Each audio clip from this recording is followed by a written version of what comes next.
in Pakistan received a 32-page diary from a serial killer. And in it were the details of 100 murders that he had committed over the last 2 years. How could the police have been so unaware that one of the world's worst serial killers was under their nose the whole time?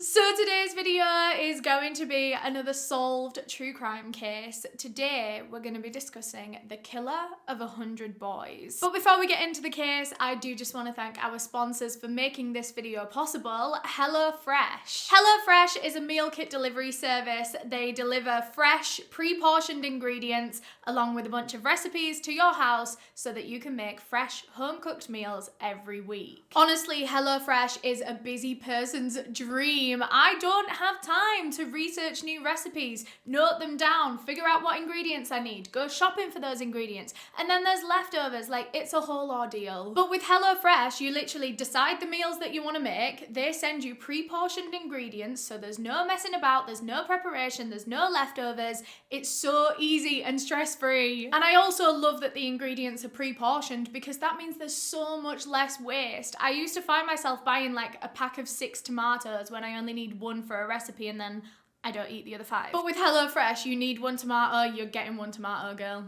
Don't worry about those other 5, they're going to 5 other people. HelloFresh can cut down your food waste by 25% compared to grocery shopping. And I've especially been loving HelloFresh as it's been getting like colder and more towards winter. I always want a warm, home-cooked, like comforting meal. And with all the stress and planning taken out of meal times, that means you get to spend a lot more time with your loved ones, especially in the festive season. Less time in the kitchen, more time where it matters. And their recipes are incredible, might I add. I haven't even commented on the food yet, but honestly, sometimes I can't even believe that I made it. They offer so many different types of meals as well, depending on your personal like requirements, whether you're a vegetarian, pescatarian, you want calorie smart meals. There's even a section for meals that take 20 minutes or less, which I really appreciate because sometimes 20 minutes is all you've got. And HelloFresh are very kindly offering you guys a discount code to get you started. All you have to do is go to hellofresh.com/Eleanor14 and use the code Eleanor14 at checkout as well, and you can get up to 14 free meals and 3 free gifts. Insane. Thanks again to HelloFresh for sponsoring this video and for that amazing discount code. You guys want to be taking advantage of that because this is one of the best services I have signed myself up for in recent years. Again, the link to check out HelloFresh is below in the description. Quickly, before we get into this case, I do just want to give my usual disclaimer that I mean absolutely no disrespect to anyone that I talk about in this video. This video is for educational purposes and everything that I'm about to say is just information that I have found on the internet and I'm compiling into one video. Just a couple of content warnings before we get into this one. Today we're going to be discussing themes of rape, suicide, and paedophilia. So if any of that is something that you feel like you don't want to watch right now, that is completely fine. Just click out of the video. I'm sure I'll see you again some other point with a different case. But honestly, your mental health is the most important, so look after yourself. Goodbye. But for the rest of us, let's just get into the case. In December of 1999, police in Lahore, Pakistan were alerted to a package that had arrived at their office. They opened this package and inside they found a diary and a bunch of photographs. And as they started to read this diary, they quickly discovered that this was a confession. A 32-page long criminal confession from one of the worst serial killers the country had ever seen. This anonymous writer was claiming to have raped and murdered exactly 100 boys over the last year, a year and a half, in such a short space of time. The writer said that their victims were usually homeless or runaway young boys that he just stumbled across on the streets of Lahore, just kids that were living on the side of the streets. They also said that all of the boys had been between the ages of 6 and 16. He would lure them in and then proceed to sexually assault them. Now, this process could last anywhere from 1 hour to sometimes months. He would keep them in his captivity to repeatedly sexually assault them until he was done with them. And when he was, this diary then said that the man would strangle his victims to death.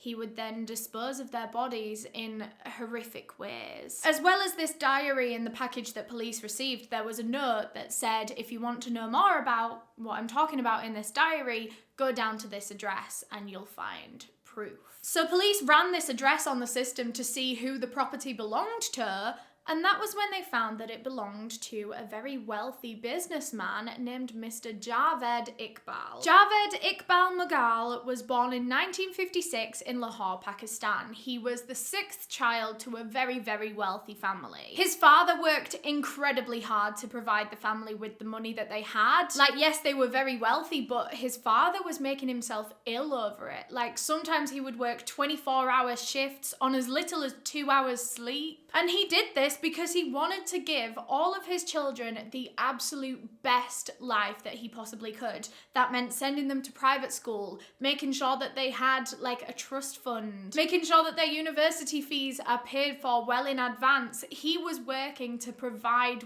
for his kids. Javed and all of his siblings were all sent to like really prestigious private schools, and they pretty much got everything that they asked for as kids. They were very privileged and they kind of had everything just laid out for them, handed to them. He went off to a great university after he graduated from his private school and then graduated from university, and soon Javed himself was a very wealthy young professional that was making his way in the business world. And when he did become an adult and he graduated from university, his father told him that he was going to buy him 2 houses. He was going to get these 2 houses and he could do whatever he wanted with both of them. Basically, the idea was that he should live in one and then the other one he should use to kind of set himself up a business, or, you know, his father wanted him to just utilize the second space, I suppose. So Javed gets given these 2 massive villas. They were huge. He decided to live in the bigger one of the 2, and in the other one, he set up a steel recasting business. And now that he was in his 20s, Javed's mother and father started to bother him about his future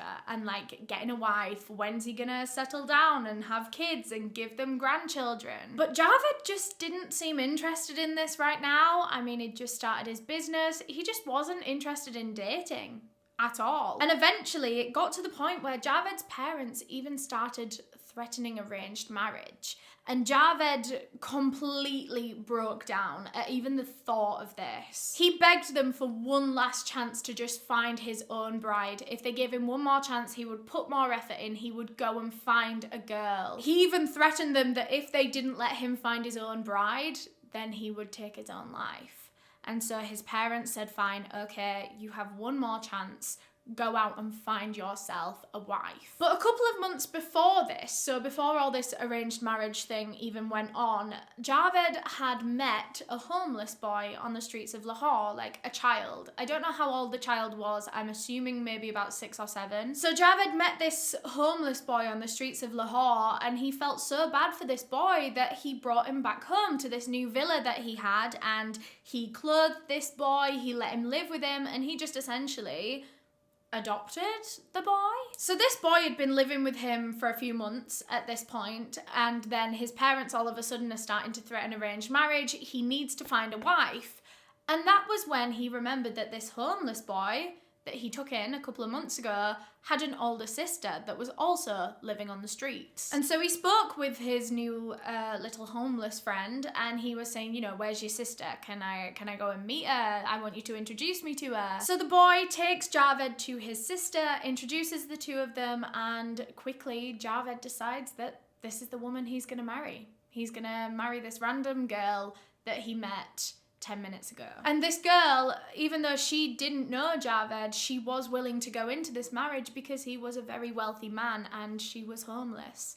And so she was doing this just for survival, really. But why was Javed doing it? Why did Javed want the sister of this little homeless boy? Perhaps he was marrying this boy's sister in an attempt to lock the boy into his life. You know, if he's family, then this boy can't leave him. Javed and his new bride actually ended up having a child, although they quickly split up after that child was born. I don't know why, I don't know what happened in the marriage, but you can see from the way that it started that it clearly wasn't a marriage based on love, so I presume something got in the way. So now Javed was single again. He was in his 30s at this point, and as it was approaching the 1990s, his family really started to notice some sinister goings on in Javed's home life. One day, one of his family members went round to his house and very suddenly realised that he no longer had just the one homeless boy living with him. There were now like 6 or 7 of them in his home living with this 30-something-year-old man. All these very young, very vulnerable, very disadvantaged, very desperate children that are just wanting to survive are being lured in and groomed by this man. So as soon as his family make this discovery, it's very unnerving, of course, but it wouldn't be long until Javed was accused of his very first crime. And that was the rape and sodomy of one of these children that he lived with. An absolutely heinous crime by anyone's standards. That's absolutely vile. And as soon as all the townspeople found out about this, they felt the exact same way. They wanted revenge against Javed for what he'd done to that child, that poor, innocent, vulnerable child. And so the townspeople went looking for him. They were gonna get revenge on this man that had abused this child. So all the townspeople go out looking for Javed, they go to his house, they knock on the door, but he's not there. But who do they find? About 6 or 7 other children. But anyway, because they couldn't find Javed himself, they then went down to his family home. But again, when they knocked on the door, there was no one there. But the townspeople were just so angry and frustrated, and they wanted to take out this anger on Javed or his family, or at least something that represents them. And so they started attacking the house. They started vandalizing the whole thing, until they got some news. One of the townspeople had managed to find out where Javed's father and his brother were hiding out, and that was at Javed's father's shop. And so they all went down there, all these townspeople, to go and target Javed's family. When they arrived, this angry mob of people just flooded straight into the shop. They beat up Javed's father and his brother, and then they threw them in a rickshaw, which is a bit like a cart, like a carriage thing, anyway, to transport them, and they took them to the police station. And it was when they were brought to the police station that Javed's family were told about what their loved one had been charged with: the sodomy and rape of a child. Immediately, his father and his brother tried to deny everything. They're saying, no, Javed's not that kind of person. He wouldn't do anything like that.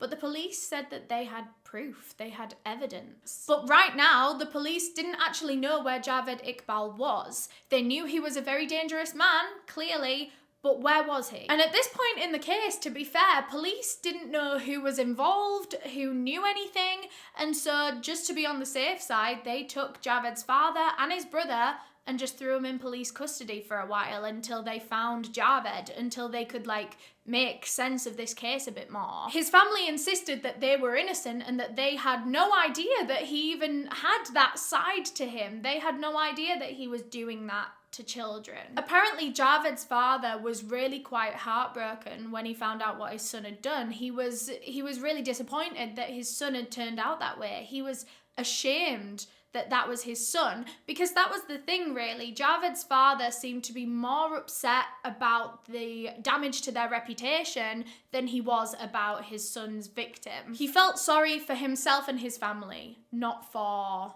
the victim of his son's crime. Later that night, Javed's mother found out about this whole thing, that her husband and one of her sons is in custody while they find her other son, who's a criminal. And she was very much on the side of the police. She was disgusted in her son for doing what he'd done, and she wanted to help them catch him. And so she went down to Javed's house to see if she could speak to him, or, maybe even speak to one of the boys that he lived with. And that was when she arrived, and she was greeted by a 13-year-old boy claiming that he'd lived there with Javed for months. And that was when his mother got an idea, because Javed was clearly doing something illegal, having this young boy at his house. We can probably imagine what was going on behind closed doors, but whatever was happening, it was very much illegal. And Javed's mother thought that if she was to take this 13-year-old boy and took him to the police station, handed him in, essentially, and said, look, this is one of my son's victims, then maybe Javed would hear about this and come out of the woodwork. Maybe he would make an appearance. And it worked. As soon as he found out that his mother had taken this 13-year-old boy that he lived with to the police, Javed came out because he wanted to have a go at his mother. He did. He returned to his mother. He started having a go at her, but the police were there and they arrested Javed Iqbal. For what he'd done, the rape and sodomy of a child, he was sentenced to 6 months in jail. Just 6 months for what he did. While he was in jail, Javed's father actually suffered a very serious heart attack, which was brought on by the stress of all of this. He actually survived it, and even though he was so ashamed of Javed for bringing all this shame on the family and everything, he still very much loved and stuck by his son because, like I said, he seemed to have no sympathy for his son's victims. And so, believe it or not, his father spent a lot of money trying to get Javed out of prison for what he'd done. Eventually, when he was released from jail, Javed's family pushed him to get married again because they didn't want him to go down the same path as last time. They very much knew what kind of person he was attracted to, and that was young boys. So they wanted to get him married to a grown woman as quickly as they could so that he didn't have time to go back down that path. So he gets married to yet another woman that he doesn't know very well, and again, this marriage doesn't last very long because he doesn't know the woman that well. In 1992, Javed's father had another heart attack because, to be fair, ever since the first one, right at the start of this case, when all of this came out about what Javed was doing with these boys, I think that really set his father on like being unwell for the rest of his life. He just kept having heart attacks, he had high blood pressure, he was really stressed, all because of the crimes that his son had committed. And eventually in 1992, he had another heart attack, and this one was eventually the one that killed him. And he was actually the last member of Javed's family that really spoke to him.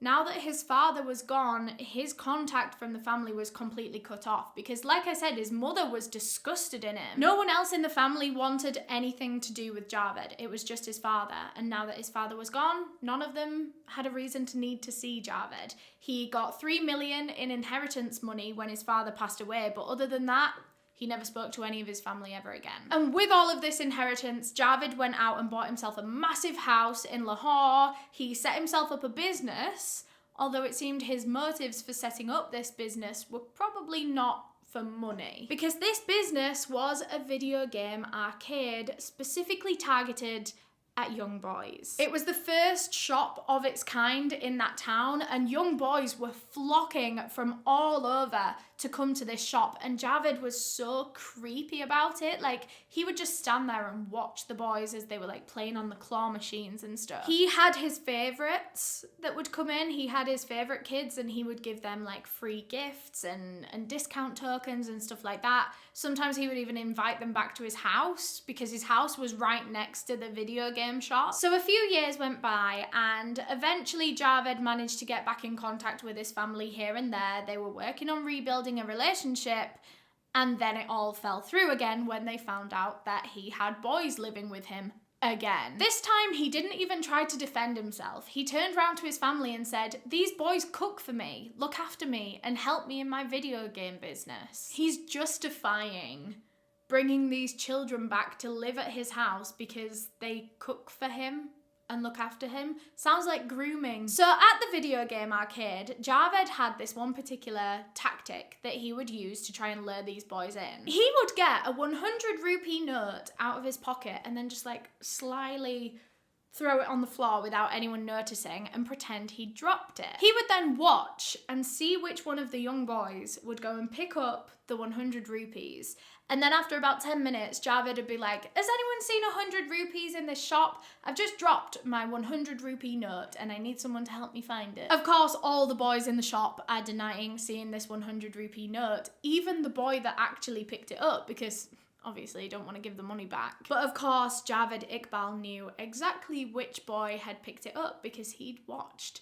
And so he would take that boy next door to his house where he lived, next to the video game arcade, and he would force them into a strip search. And these strip searches would often lead to more than just a strip search. He would, assault these children. Javed was doing this kind of thing for a very long time, and the surprising part was that everyone knew about it as well. Like, all the boys that went into the shop knew what Javed was like. They all heard the stories from each other of each other being sexually assaulted by the shop owner, but it wasn't enough to stop them from going in. Some of the boys' parents knew. Some of the just general people in the community knew that this was going on. They knew what went on behind closed doors in this video game arcade, but nothing ever happened about it. And people were horrified, don't get me wrong. Like, all the townspeople were urging all these boys' parents to go to the police about it. But of the select few parents that did know that this was going on, that did know that their children were being abused by Javed Iqbal, they couldn't go to the police. And that was because Javed had already paid them to keep their mouths shut. When he was in his mid-30s, Javed Iqbal's video game arcade was robbed. Very severely, actually. They stole pretty much everything he had in there, and he and another one of his employees were beaten within an inch of their lives. They almost didn't survive this robbery. In fact, Javed's injuries were so severe that he had to sell a load of his possessions to be able to afford the hospital bills that came from it. He had to sell his big house, he had to sell his car, he had to sell what was left of his video game business, although he didn't have any of the stock left anymore. And Javed himself was left barely able to even walk. He was bedridden for a long, long time after this. And for that reason, he couldn't care for his aging mother, and she really needed that care. Without her son by her side looking after her, she eventually passed away. And it's said that this is the point in his life where Javed's mindset switches to a much more darker and sinister one. As if sexually assaulting these young boys wasn't bad enough, he decided that that was no longer good enough for him. He wanted to sexually assault them and then murder them. And so Javed Iqbal set about finding his first murder victim. He again decided to go for homeless or runaway boys because really there's no family to notice them go missing. In 1998 and 99, which were the two main years that this case was going on, the amount of homeless children on the streets of Lahore was as many as like 5,000.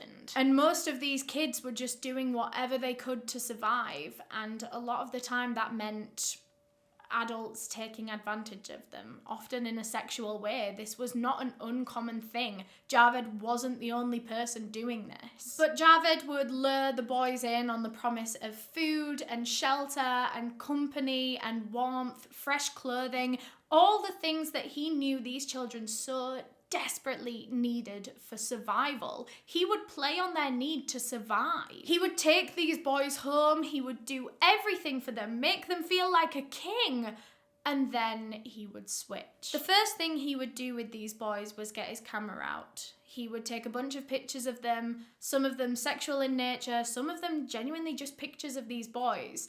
He would make them undress sometimes they would be clothed. Honestly, these pictures are different every time. I think they're more just kind of a record for Javed because he had a grand plan for these murders. He wasn't just going to go out there and kill as many people as he could find. He wanted a rounded off number. He wanted a goal. And then when he got to that goal, he was going to stop. And so he thought the perfect rounded off number was 100. He was going to kill 100 boys and then he was going to stop. I don't know why he needed an end goal. I don't know why he wanted, that one rounded number, but he did. And so that was his goal. He was going to kill 100 boys. So police collected every piece of evidence in this whole apartment, and in total they found 58 pieces of children's clothing, like different pieces of clothing. It seemed that Javed Iqbal kept pretty much everything of each of his victims apart from the bodies. In the days following this discovery of Javed Iqbal's House of Horrors, this news hit the country like a ton of bricks. People could not believe that this had been going on right under their noses this whole entire time. And you might be wondering, well, how can 100 children go missing and no one even realise that they're gone? Of course, you have to factor in that most of these kids were homeless and didn't have families. Some of them were orphans, and so There were no parents to even realise that they were missing. Although in the cases where these children did have parents, you know, for example, all the video game arcade victims, they weren't homeless boys. But in a lot of those cases where the missing children did have parents that have realised that their child is missing and they're worried sick,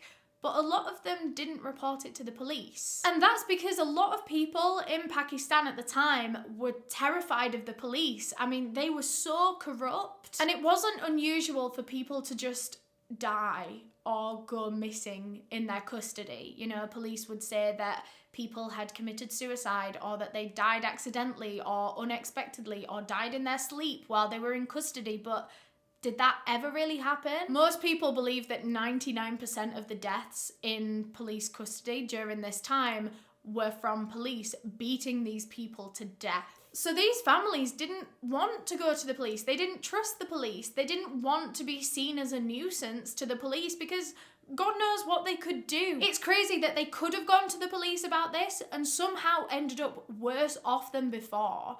And so none of them ever really bothered. And so suddenly police have got these like 58 different pieces of children's clothing from this serial killer's house. They've bundled it all up into bin bags and they take it down to the police station. And obviously all these 58 things have to belong to different children. And so police put out an announcement saying if you have a missing child or, you know, if you think any of this could belong to them, please come down, look through all these bags, please try and identify your child as one of these victims. And so families did. They came down in their hundreds to look through all of this. It seemed that there'd been a lot of missing children over the years that parents hadn't reported. But anyway, as all of this has been going on, where is Javed Iqbal?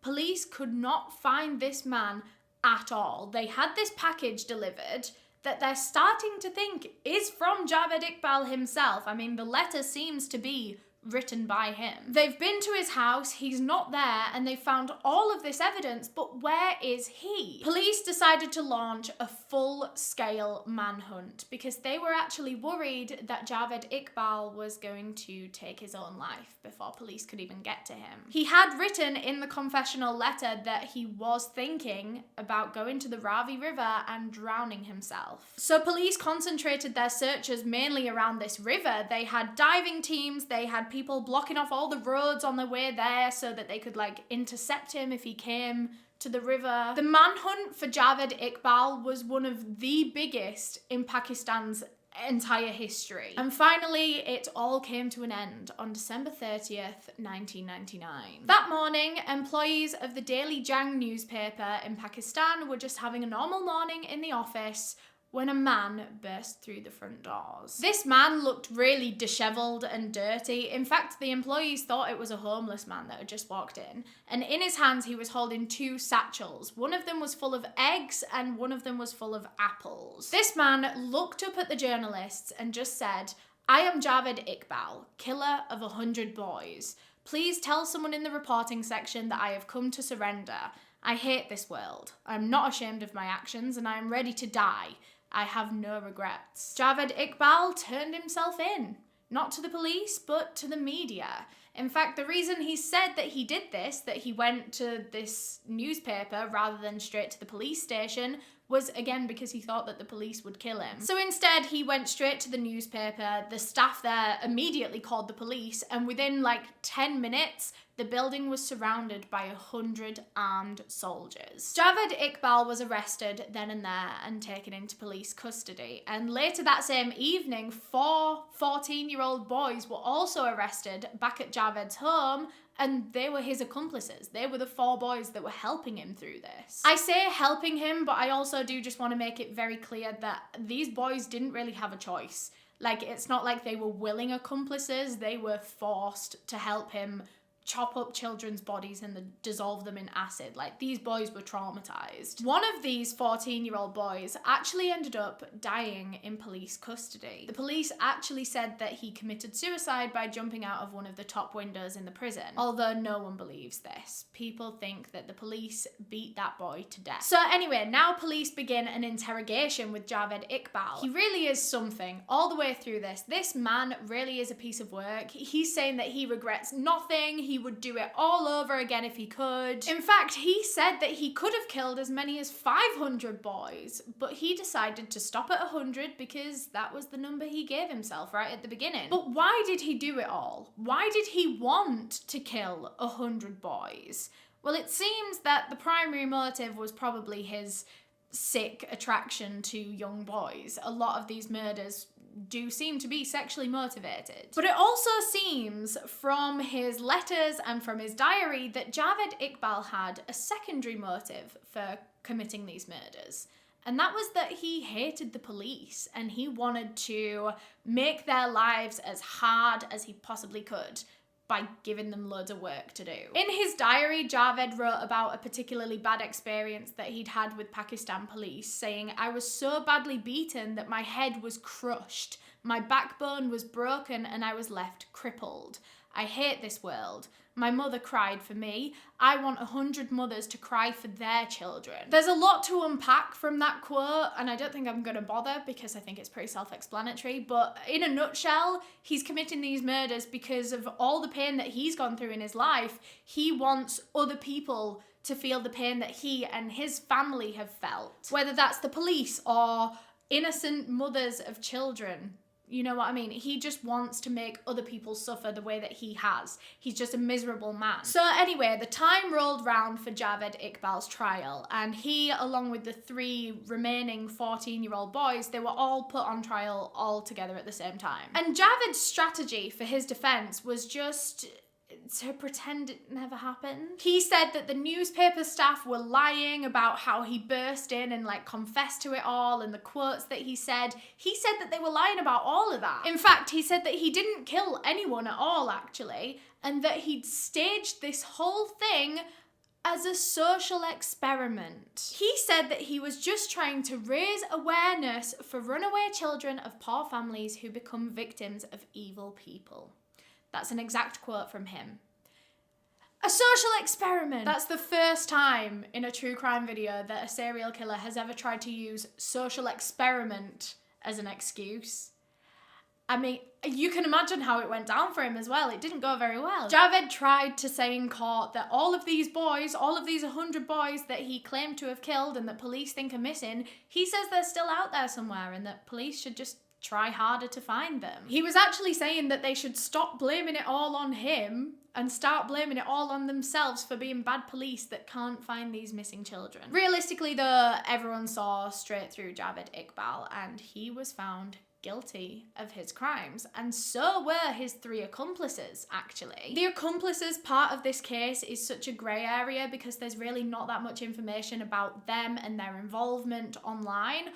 Although I think some of them, one of them in particular, is not as innocent as they seem. Some of these accomplices were genuinely forced into this, but there was one particular boy that seemed to enjoy helping Javed Iqbal murder these children. The 2 other accomplices that didn't have as much to do with it were both sentenced to life in prison, whereas Javed Iqbal and his main accomplice, they were both sentenced to death. So that tells me that this one particular accomplice had a lot more involvement in the crimes than the other boys, although, again, like I said, I don't know the exact details. I wish I did, so I could tell you, but I don't. So anyway, Javed Iqbal and this other guy are getting the death penalty, but this wasn't just your regular schmegular death penalty. In fact, the judge actually made some special exceptions for these men. The judge stood up in front of the court and said to Javed Iqbal, "You will be strangled to death in front of the parents whose children you killed.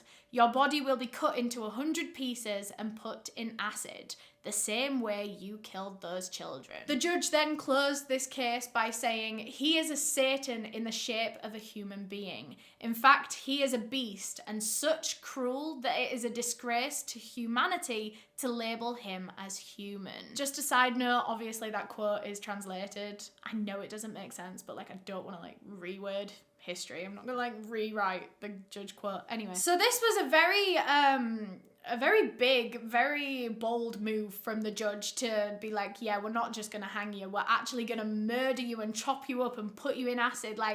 that was kind of like taking it to another level. A lot of people did think it was a suitable punishment because, you know, an eye for an eye, a life for a life. A lot of people in Pakistan believed in that. And so loads of people were for this. Loads of people were siding with the judge. However, at the end of the day, it kind of is against human rights, I suppose. I mean, a lot of people do argue that you kiss goodbye to your human rights the second you murder another human being, which, you know, fair enough. But anyway, like, actual human rights officials came in and they were like, no, we can't do that. Why did the judge even say that? Like, that's not legal. So that sentence had to be revised, and turns out they were gonna get just the regular schmegular death penalty. But anyway, in the meantime, a psychiatrist was actually brought into the prison to come and speak with Javed and his brother, just about his crimes and just to, like, I don't know, understand more about this man. And it was in this interview where Javed's brother confided in the psychiatrist